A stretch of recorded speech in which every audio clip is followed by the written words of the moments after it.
The Father reached his hand into the heavens and pulled down 7 stars, and one by one he set them on the brow of Hugo of the hill to make a glowing crown. The maid brought him forth a girl as supple as willow, with eyes like deep pools, and Hugo declared that he would have her for his bride. So the mother made her fertile, and the crone foretold that she would bear the king 44 mighty sons. The warrior gave strength to their arms, whilst the smith wrought for each a suit of iron plates. But sadly, the gods no longer walk the earth among us, and you can see what a mess we've made of their creation since.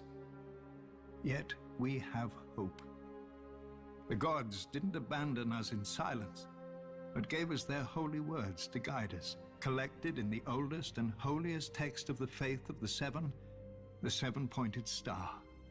Divided into 7 books for the 7 aspects of God, in it we learn of the Father's justice, the Mother's mercy, the maiden's innocence, the crone's wisdom, the warrior's strength, the smith's labor, and the stranger's peace. It is a long book. Many never read it in its entirety, even if they could. When the Andals first sailed for Westeros, filled with divine fire, every warrior carved a 7-pointed star into his body, for even that was easier than carving its namesake into his mind.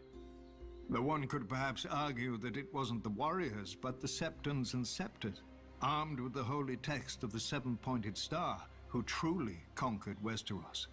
The first men had no letters, but the runes they would scratch onto rocks. No gods, but the faces they would carve into trees. But then came our holy men and women among them, bearing the very words of the gods under their arms. Trees and rocks were no match for the 7-pointed star, and most of Westeros soon turned to the faith and to its guardians, their new Andal overlords. Whilst the Andals soon fractured into warring kingdoms, the faith remained whole and indivisible, bound together by the 7-pointed star. When those kingdoms fell to Aegon and his dragons thousands of years later, the faith remained subject only to the 7 above and the 7-pointed star below. Or so it was supposed to be. Too often, our high septons have lost their way, clouded by worldly wealth and power. No matter. We still have the 7-pointed star. Men's will and virtue may fail, but the words never do. As men bow to their lords and lords to their kings, so kings and queens must bow before the 7 who are one. The knees of the powerful work the same as the knees of the weak, and were given to all for the same purpose, to bend before the gods, or break in the bending.